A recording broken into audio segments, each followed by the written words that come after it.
बचपन और कहानियों का एक अलग ही नाता है।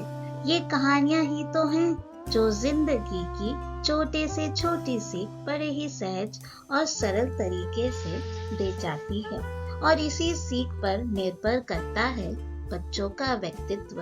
ये इन कहानियों का जादू ही है जो बच्चों को जीवन पर भूलने नहीं देगा कि जिंदगी में नैतिक मूल्यों का होना कितना जरूरी है।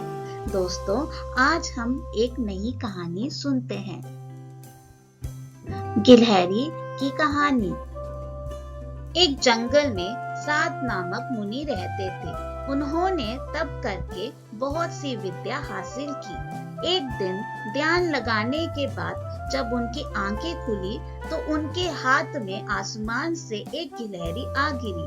वह गिलहरी खून से लथपथ थी क्योंकि वो चील के पंजों से छूटकर मुनि के हाथ में आ गिरी थी। गिलहरी मौत के डर से कांप रही थी।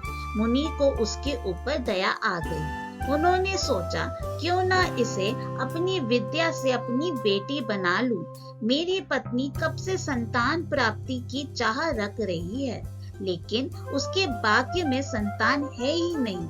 अब ये बात बताकर उसे दुखी करने की जगह कुछ साल इस गिलहरी को ही बेटी बनाकर उसे सौंप देता हूँ।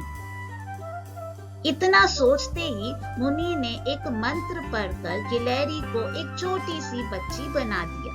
वह उस गिलहरी को बच्ची बनाने के बाद गोद में उठाकर अपनी पत्नी के पास लेकर आए। उन्होंने कहा, लो, अब इसे अपनी बेटी मानकर ही पालना। सोच लो, भगवान ने तुम्हारी सुन ली है। मुनि की पत्नी छोटी बच्ची को देखकर खुश हो गई। अब गिलहरी से बच्ची बनी लड़की मुनि के घर में बड़े लाड प्यार से पलने लगी। मुनि की पत्नी ने कुछ दिनों के बाद बच्ची का नाम वेदांता रखा। मुनि और मुनि की पत्नी दोनों ने बड़े प्यार से वेदांता को पाला। मुनि को बहुत खुशी थी कि उसकी पत्नी को अपनी ममता लुटाने के लिए एक बेटी मिल गई। कुछ समय के बाद उसकी परवरिश में मुनि भूल ही गए कि वो एक गिलहरी है। वेदांता को मुनि ने अच्छी पढ़ाई लिखाई करवाई। देखते ही देखते वेदांता 16 साल की हो गई। अब मुनि की पत्नी को अपनी सुंदर बेटी की शादी करवाने की चिंता होने लगी। उन्होंने ये बात मुनि से की। अपनी बेटी की तरफ देखते हुए मुनि को भी लगा कि इसका अब विवाह हो जाना चाहिए। मुनि ने अपनी पत्नी से कहा कि तुम चिंता मत करो, मैं इसके लिए योग्य वर ढूंढ लूंगा। मुनि को लगा कि मेरी बेटी बहुत सुंदर है और उसकी शिक्षा दीक्षा भी अच्छी हुई है, इसलिए उन्होंने अपनी सिद्धि से सूर्य देव को पुकारा। सूर्य देव ने मुनि को प्रणाम करके बुलाने की वजह पूछी। अब मुनि ने कहा, मेरी बेटी विवाह के योग्य हो गई है।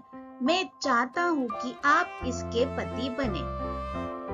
सूर्य देव ने कहा, आप एक बार अपनी पुत्री से पूछ लीजिए, अगर उसे मंजूर है तो मेरी तरफ से भी हाँ है।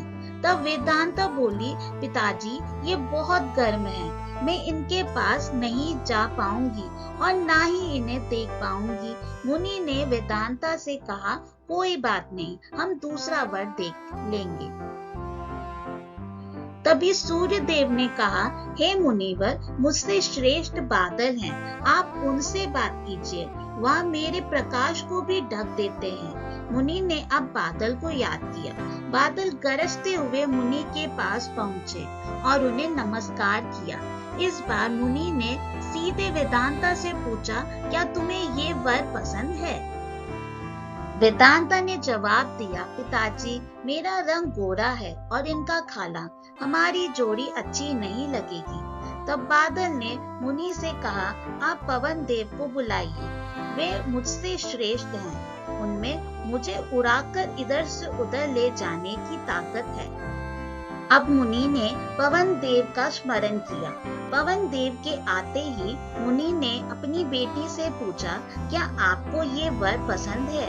वेदांता बोली, पिताजी, ये तो एक जगह ठहरते ही नहीं हैं, इनके साथ में घर कैसे बसा पाऊंगी। इस बार मुनि ने पवन देव से पूछा, मुझे अपनी पुत्री के लिए वर की तलाश है, आप बताइए कि आपसे श्रेष्ठ कौन है। पवन देव ने जवाब दिया, मुनिवर आप पर्वत को बुला सकते हैं, वह मेरा रास्ता रोक देता है, वह मुझसे श्रेष्ठ है। तुरंत मुनि ने पर्वत को पुकारा। पर्वत को देखते ही वेदांता बोली, ये तो पत्थर है, इनका दिल भी पत्थर का ही होगा, इनसे विवाह कैसे हो पाएगा पिताजी। मुनि ने हाथ जोड़कर पर्वत देव से पूछा, आपसे श्रेष्ठ कौन है। पर्वत राज ने जवाब दिया, हे मुनि, जुआ मुझ में छेद कर देता है, इस आधार से वह मुझसे श्रेष्ठ है। इतना कहते ही पर्वत देव के कान से चूहा नीचे कूदा। वेदांता ने जैसे ही चूहे को देखा वह खुशी के मारे उछल पड़ी। उसने कहा, पिताजी यही मेरा वर बनना चाहिए, मुझे ये पसंद है, इनकी पूंछ कान सब कुछ कितना प्यारा है। मुनि ने सोचा, ओ मैंने एक गिलहरी को मंत्र विद्या से इंसान तो बना दिया, लेकिन इसका दिल अभी भी गिलहरी वाला ही है। मुनि ने तुरंत वेदांता को गिलहरी बनाया और उसका विवाह चूहे से करवा दिया। विवाह के बाद दोनों खुशी खुशी रहने लगे। कहानी से सीख, इंसान चाहे बाहर से कितना भी बदल जाए, लेकिन उसका दिल वैसा ही रहता है। दोस्तों, अगर ये वीडियो आपको अच्छा लगे please like, share and subscribe करें। Thank you for watching.